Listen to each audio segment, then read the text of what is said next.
much for a very inspiring talk. And my students know that you probably captured my heart when you quoted.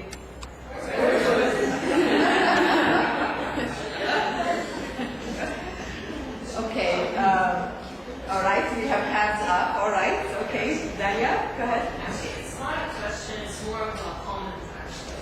When you were talking about Odin and the union laws, I think it was in the US, I just was reminded of Blue Ashcroft when he was talking about Palestine campaign, you know, the Palestinian vote. Yes.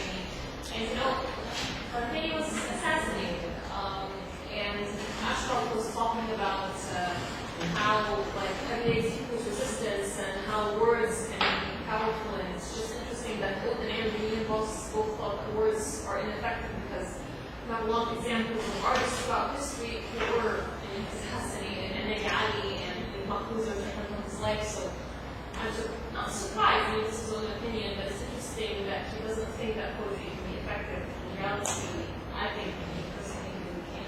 I think it's such a complicated question, right? And I think I only vaguely sketched out some emotional yearnings about the issue.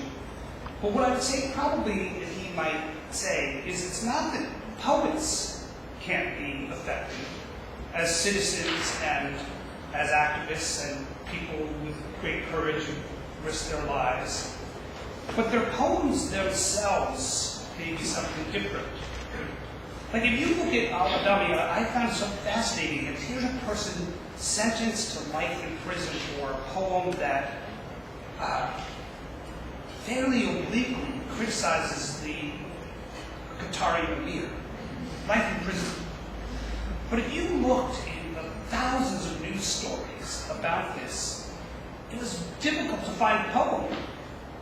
The poem itself, which is not a complicated poem, it was even in Arabic, it was hard to find anywhere that actually put the poem there on paper, and then to have a YouTube version of someone reading it. So that, I think, is a powerful distinction, and sometimes poets, like lots of other people who are eloquent and who may have freedom from families, may have economic freedom, they could be a voice of a revolution. That may not be because of their poetry so much as because of their personalities and the risk-taking. And is that easy to separate? I'm not so sure. But what we do know is that, and what I tried to say is that our poems or other artwork have lives beyond us or don't, is the poem that someone writes, you hope, has an audience beyond today. You know, that someone who's not there, I can read Wordsworth a couple hundred years later, and it means something deeply to us. We don't live in that experience of that moment in British life. We're here in Cairo, but we get the urgency of those emotions. We can study for days the artistry of that. So I think that would be the question. It doesn't mean that sense of a vision that people don't need eloquence and don't need to be stirred, and that we don't need our eyes and ears changed so that we see values expressed in different ways, and that those differences are often very threatening to people in authority. All the way back to Plato, when he was imagining, some people know who studied philosophy, when he was imagining how you create the perfect state republic. Well, who do you throw out? You throw out the poets, because they will definitely put bad ideas into young people's heads that, you know, make trouble for them. Yeah. Yes. Me? Yes, could you speak up? I'm a little hard to hear. Thank you for the lecture. It was a comment. I have two comments actually. One about the kinds of poets you mentioned. The one, when a president like Obama makes a speech and he uses one language, it's not poetry. It's just like a way that makes proceed the level of average individuals who, which he uses to shape promises and his respect of what he can do. To me, poets are people who can think beyond this. I mean, he was a politician to the end of the day, hardly fulfilled their promises which they made in their speeches. So this is He's a friend of Obama. no offense, but this is like a distinction to me between poets who can think beyond, who can reshape the future of their countries or even humanity, and politicians and eloquent speeches, okay, however poetic. This is something.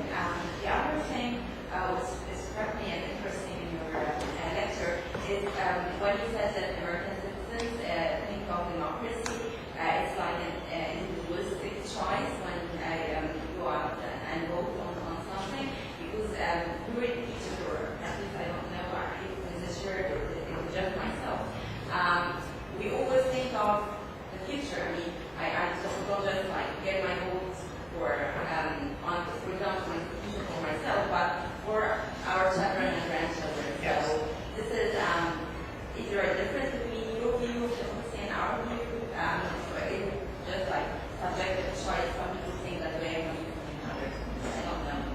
Sure. Well, you've said lots of very eloquent things there. Let me touch on just the one. First of all, I think Tocqueville is wrong a lot about democracy. So when he talks about that way that it becomes about just the individual, I hope that many people become like yourselves and do think about their future and generations forward and the planet or our engagement with other countries in the world. But unfortunately, as we know, human beings are often very conservative, selfish people.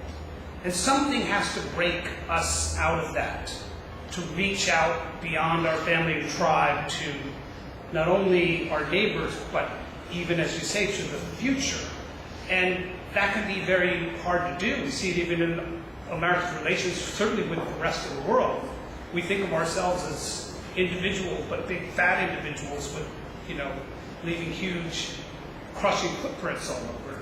But, and yet, always, even Americans, there are some of us who are conscious about that greed and solitude and aggression, and do think that we are citizens of the world, a world more democratic than just our own personalities and votes. So, it's a tension, and I think it's a core tension that runs in each one of us. Some of us are better, and maybe different times demand of us to be more open to community spirit and creating a future. And it's one of the reasons I'm always so excited to be in Egypt, because you are imagining a new future for this country, and one that's quite contested between different value systems in different ways, whether it's poetry or political action or other artwork or your intellectual lives as teachers and other.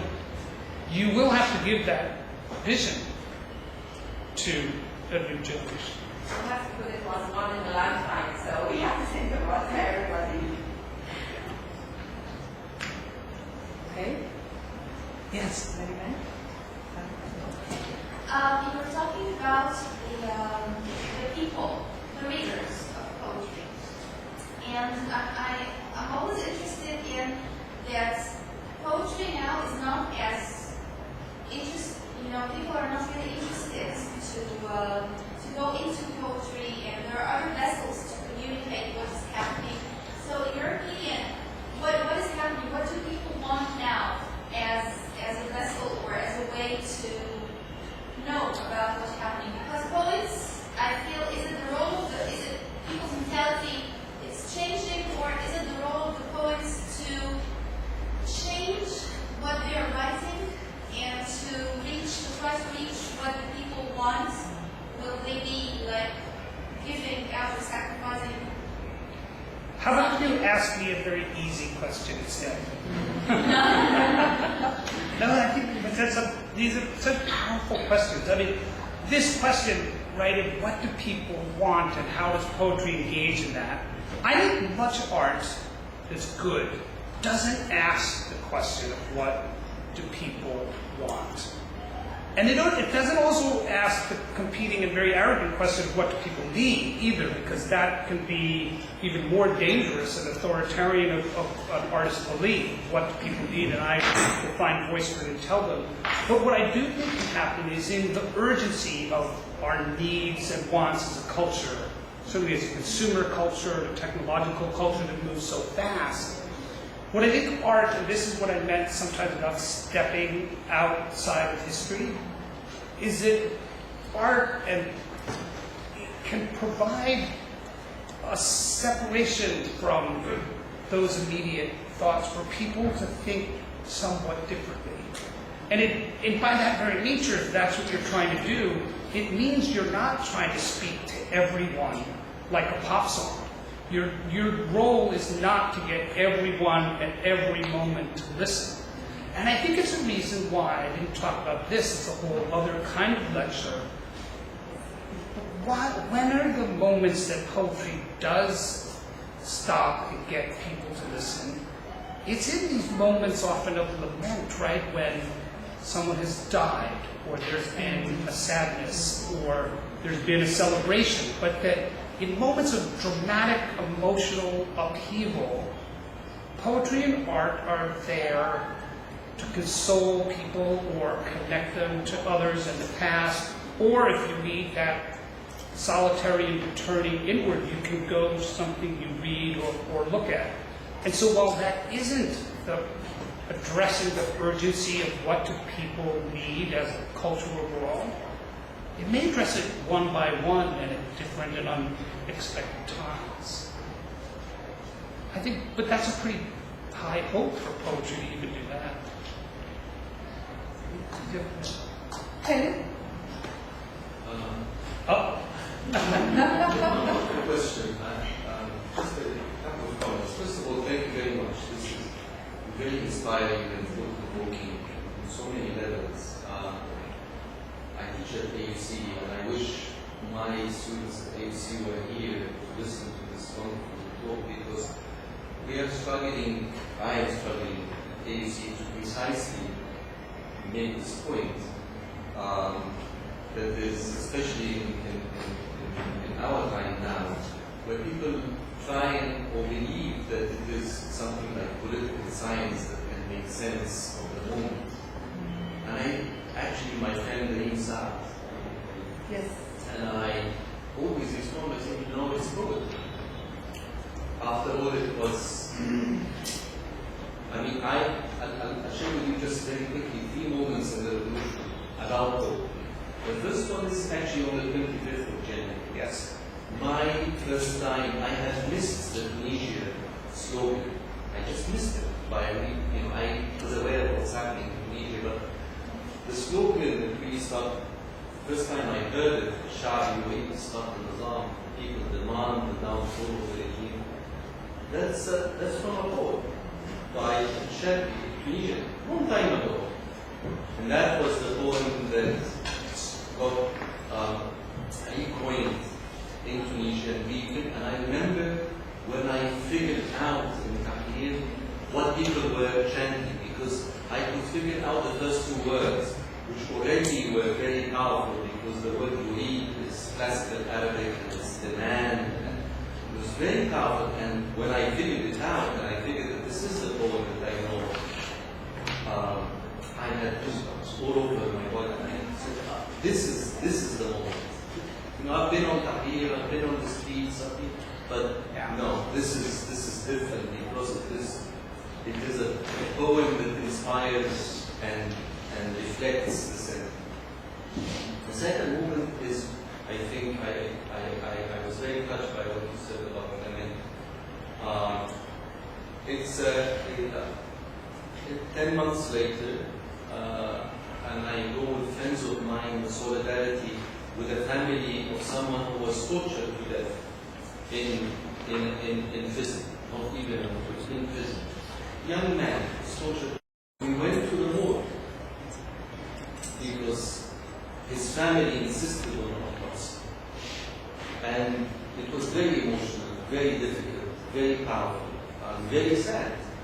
And that's why it was there. Many people were there, consoling the family and the sister in particular. And the sister spent maybe 5 hours, was spending 5 hours in front of the wall. And she was reciting poetry. She was reciting a particular kind of poetry that I have never heard. I've read about. It's this public wailing, public lament. That I thought, reading about it, that was disingenuous. Because usually it's professional wailers who actually do this. Yes. But actually, she went on, she would recite couplets for 5 hours about her brother. 22-year-old man. It was, and it was heartbreaking. It was because we were summoned in her lament in a way that any words, any normal words would have failed. And it was something very beautiful. I always remember this moment. It was very, very sad, but extremely beautiful. To be able to share with her. And there's no boundaries. It was just so open. So it was something very powerful about the words, and she went on for many, and I think Ahdaf encoded the words, and that's why. The third moment is the absence of hope from our constitution drafting and writing. I always thought that we do not want legalists, we do not want constitutional lawyers, we actually want poets. To be able precisely to say what we are now facing, to do what we have failed in doing, which is to imagine a different. The drafters didn't even think about. Not only did they not think about the future and the present, they clung to our past. Their idea was how to resurrect a past, which is in itself could be imagined, but not even that. They were not daring, they were drafters, rather than dreamers, rather than poets. And that, I think, is the main problem, that we don't have enough poets in the revolution, unlike the first moment. Those are all three very powerful moments. I think the current one is an ongoing moment then. And that seems to be a rallying cry to set a task for poets and other artists. I remember a very small way. After 9/11, I was running the Arts Council to help rebuild the downtown arts community. And as you remember, there was a very reactionary, angry response in America about how we respond. And I wanted to bring people from around the world who had suffered, had laments about their destruction in their own cities, whether through war or terrorism or through natural disaster. We brought a lot of those writers and artists and urban planners and things together, and we asked them to make recipes for a new city. And it was an art project. It wasn't meant to be the language of an urban planning document, and some of it was visual and some of it was not. But on a much more important and powerful level, the way of asking artists, maybe making a large public kind of art project, to give some statement of language that bureaucrats and legislators are going to be missing. Do it anyway, even if they're not asking.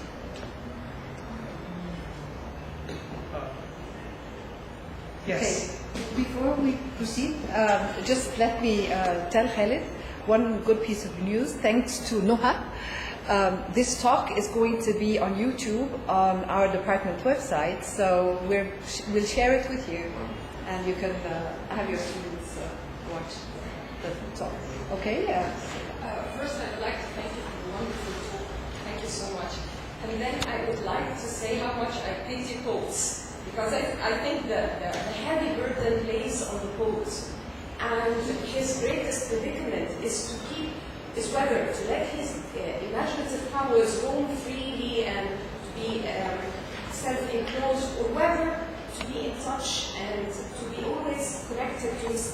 especially if the poet belongs to communities which are afflicted with such types of political crises like ours.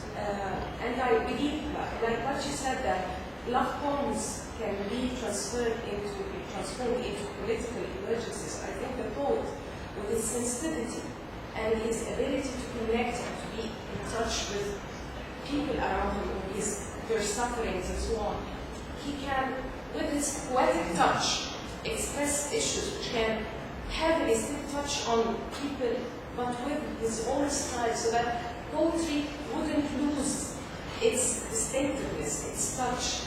And that's, I think, what we miss. Poets with good talent, poets who can really affect us. Because during the revolution, at Tahrir Square, there were many poetry recitals which they gave and provided the revolutionaries with a certain energy and power to go on and to keep standing still until their demands were truly fulfilled. So I think that the poet and his situation and his sensitivity, his magical touch, his poetic means of expression. And I think that the poet must always search in new poetic forms to address people and to touch upon their issues in order to be recognized. Because I think poets all over the world, they need to be recognized, to touch people, to be acknowledged, and to give poetry importance, because I think poetry can incite change. Not really cause change, but it can incite change and it can affect people.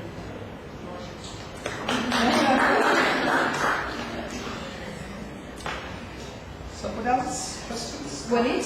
Oh, sorry, yes. We'll come back to you.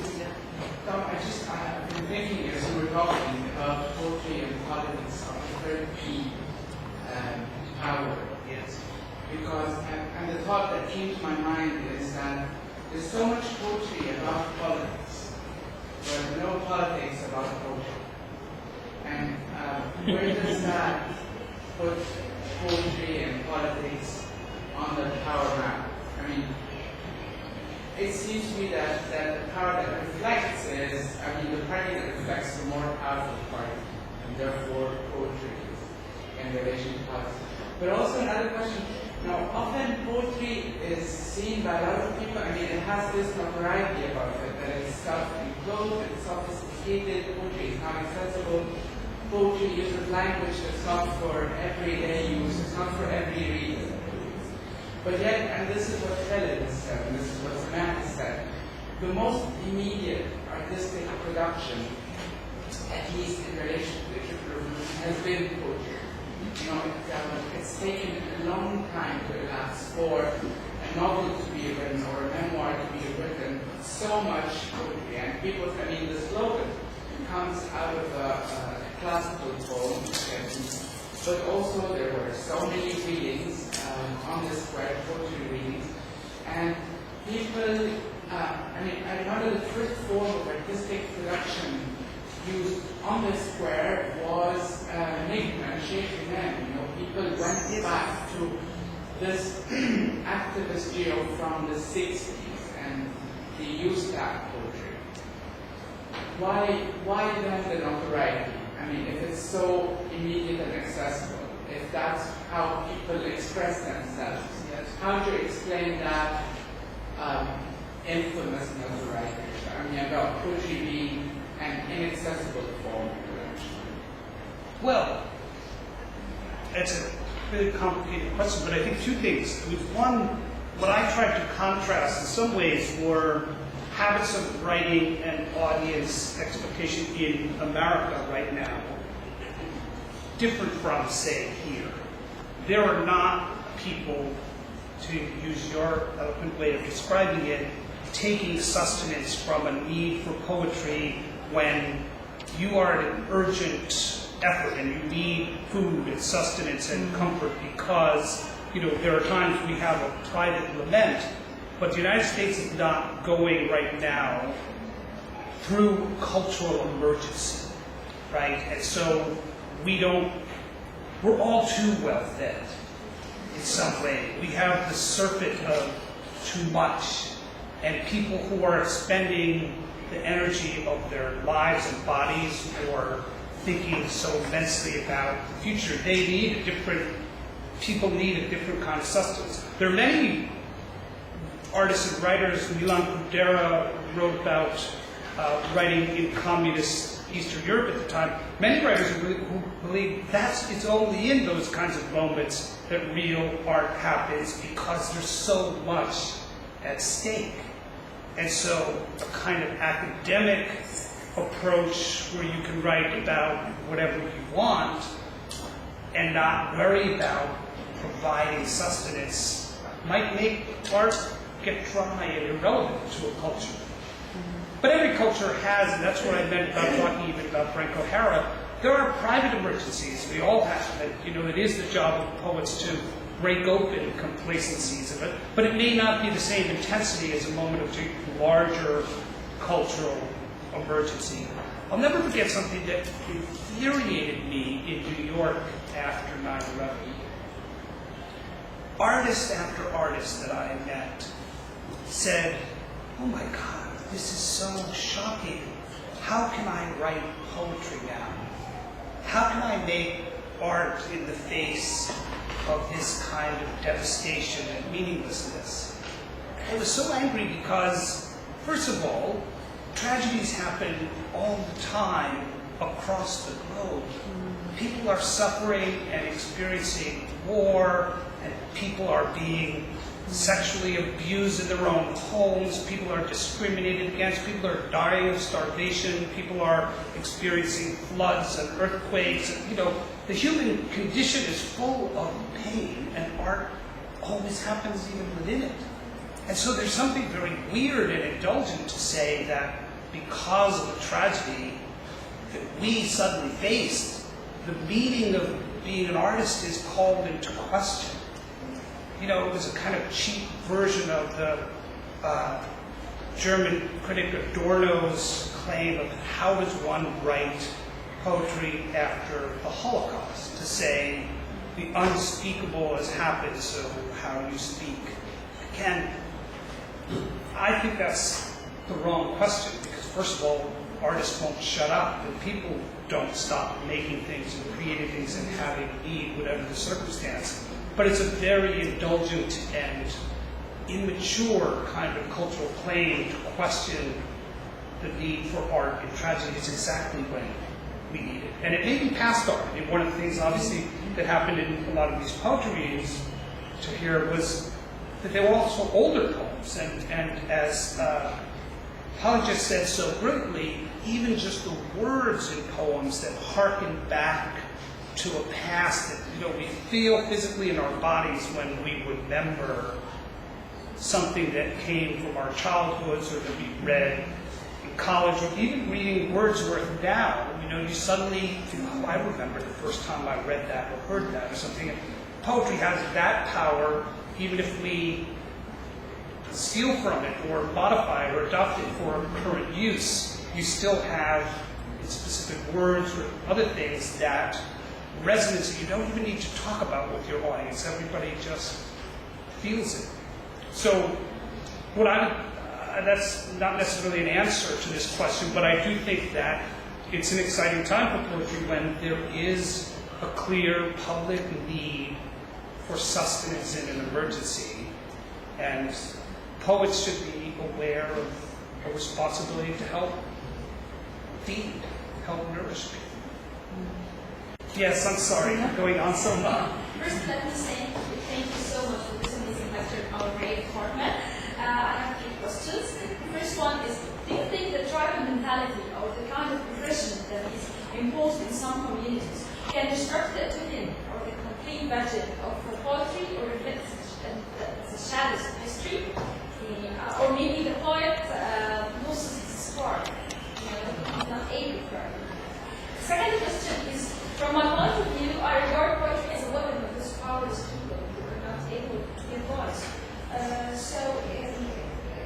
The power of word, the concept of the power of word, I think the other side of the audience are not, do not want to listen, or maybe they have no response or get pulled from this passivity, either in the political speech or on the point itself.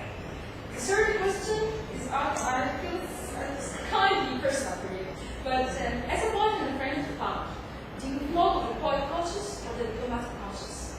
That's it. My goodness, those are 3 complicated, good questions.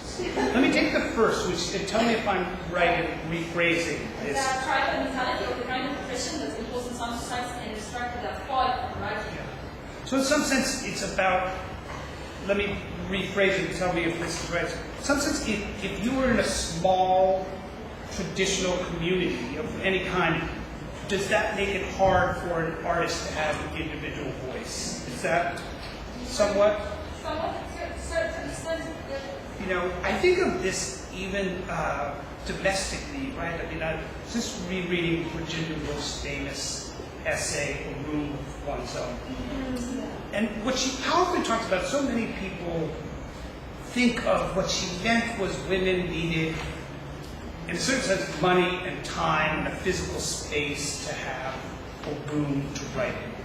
That's only a small part of what she was saying. I think it's so relevant to a conversation about poetry and politics and power.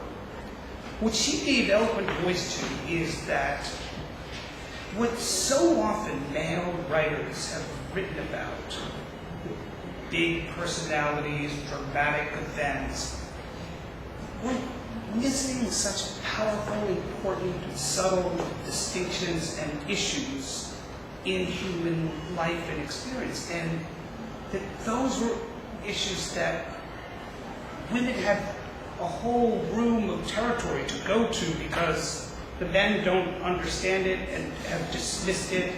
So, but it's interesting about that in times of very loud politics, whether someone takes up those spaces.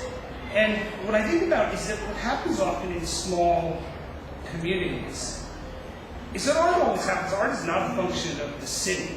It's a fantasy, the self-serving fantasy of us to say art is a creation of civilization and urbanity and largeness, and you need solitude to work within that.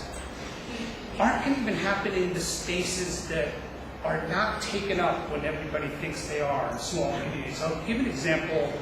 There is a community in Mississippi, I'm forgetting the exact name, but the word bend is in the name, like James Bend or something, and it's a bend in a river. And it's a small African-American community where most people were illiterate. And the women in that community, very bounded by all the traditions and expectations and the work they had to do and not sense for individual voice, over about a 50-year period, they developed a skill in quote making. And I went to see these quotes at the Whitney Museum because they were so beautiful and individual and powerful. And they were actually put up near big pieces like Matisse and other abstract artists. And the power of this work was equally strong to the individualism and thinking of these artists they had no awareness of. And they were working in a tiny, richly bounded community, and yet they found a space that no one was kind and they couldn't go into. And they flourished in that and made an artistic community. So it may be difficult, but it may also just be different values. And I think we somehow get mistaken to believe that the values only of individualism and modernity and the person in the crowd is the person who can make good art. And so I doubt that. Then the other question, I'll take your last question to say, I think it was about how do I fit this role between diplomacy and politics and being a poet? It's a very interesting question. I'm surprised someone asked because of it. Because in one way, the safety I have is I don't use that term unadvisedly.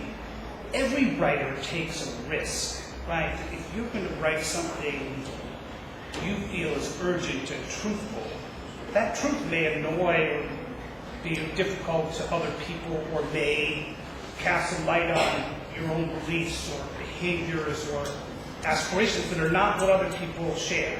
And famous poet named, Polish poet named Biwa said, beware the families of writers, because, so you have even that sense of what you do.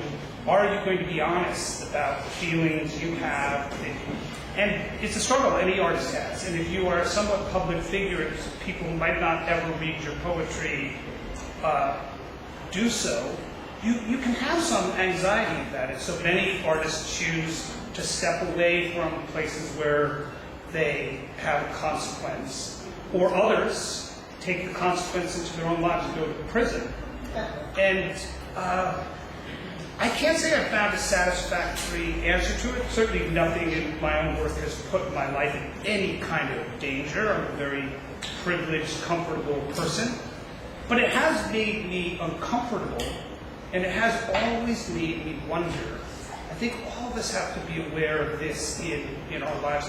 What self-censorship do we engage in our own work, in our own writing, that limits the truth of what we may say and believe to make other people comfortable or ourselves safe and comfortable? And there are no easy answers to that, but struggling to feel, am I being truthful to myself as an artist? I think that gets at the core problem. It's not about having one job or another. It could be in your own family life or other. But it will be an issue I will certainly never escape, and I will always think that I'm failing in being brave and honest enough.